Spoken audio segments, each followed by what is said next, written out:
For 15 years, he could only sneakily grope. Finally, he pried open the first rope with chopsticks outside, a downpour like a car wash. When Daxiu reached out through the gap, the long-lost rain thrilled him like a kid. He quickly pulled his hand back and desperately licked the raindrops, feeling like this was the taste of freedom. But before he could dream of, suddenly, hypnotic gas sprayed out, catching the unsuspecting Daxiu off guard as he smiled and dozed off against surprise. A beautiful hypnotist in a Chingsam walked in and started babbling a series of incomprehensible words, purely alien language.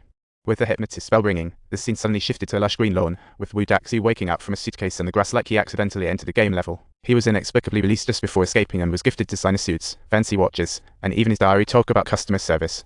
The long-lost sunlight nearly blinded him, but when he regained his senses, he spotted a man about to jump off a building. Daxiu bravely marched over like in that moment, his bizarre actions involved grabbing the man's hand and rubbing it against his cheek. Ridiculous. This was his first close encounter with a living person in 15 years. He dragged the man back to force him to listen to his 15-year saga. Who could resist? He hadn't spoken in ages. That night, Daxiu stood on the street, confused, with nowhere to go. His home was gone, friends hesitated to contact him, a wanted man. The worst, no money in his pocket. He gazed at the stonefish, imagining 100 ways to grill it, making him hungrier. Suddenly, a real homeless man squatted next to him and handed over a wallet and a cell phone. Seeing the thick bundle of cash inside, Daxiu could hardly suppress his laughter. Daxiu figured it was money from the mysterious person, though he wondered how they knew his whereabouts. But he was too hungry to care. He marched into the restaurant ready to feast. After all, 15 years of solitude had made him forget the taste of any other food. In front of the shocked chef, Daxiu ordered a live octopus when his phone rang.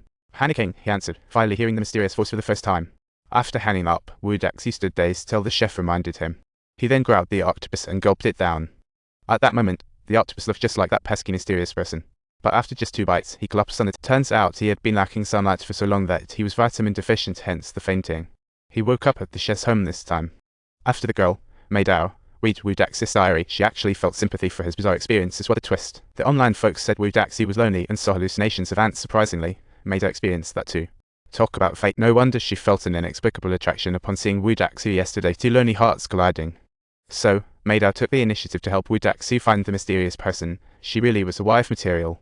Since Daxiu was a wanted man, he couldn't do many things, so of course, he welcomed Meidao as a helper. With Meidao's help, Daxiu found his daughter, adopted by a Swedish couple after his wife's death. They left contact info with neighbors. But Daxiu lacked the courage to call his daughter. He needed to deal with the mysterious person first to face her after years.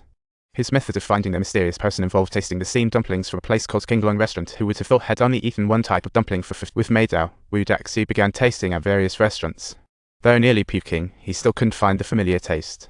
Just as Daxiu was about to lose faith, he stumbled upon something strange about Meidao. An online username Janking warned him not to forget him after getting this. Instantly made Daxiu suspicious of Meidao, and no matter how she explained she didn't know him, he wasn't buying it. The two parted ways.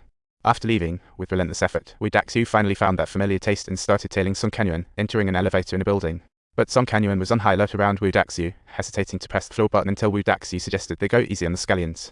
That startled him. Only then did he push the buttons for the 7th and 8th floors using some secret method to talk about insider info. People who don't know can't find this place at all. After going upstairs, Daxiu snuck into the warden's office, seeing more imprisoned souls on the monitor, instantly recalling his own torment. Enraged, he tied the warden to a chair, demanding to know the mysterious person's whereabouts, only for the warden to refuse to spill.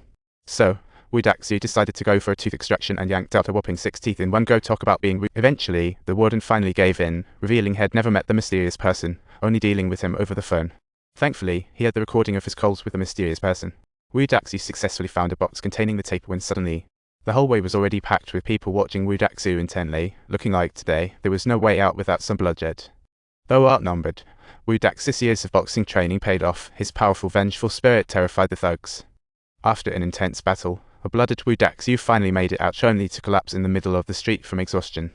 At that moment, a kind-hearted stranger rushed over to help him up and kindly called the cab. So heartwarming. But as Daxiu expressed his gratitude, he realized the Good Samaritan was none other than the mysterious person who'd imprisoned him for 15 years. Talk about us. When he woke up again, it was at Meidao's home, where she had treated his wounds. His first act was to eagerly pop the tape into the recorder. He hoped to find clues about the mysterious guy, but was disappointed again. All was about torturing him and no clues. Luckily, through the recordings, Daxiu finally understood he was in prison for being too chatty, but he still couldn't fathom what exactly he said that caused such deep resentment. Imagine that. So, he secretly sought out his childhood buddy who owned an internet cafe, hoping he might jog his memory about any enemies made. But his buddy couldn't recall anything useful, eventually suggesting they check Daxiu's social media accounts for unexpected finds.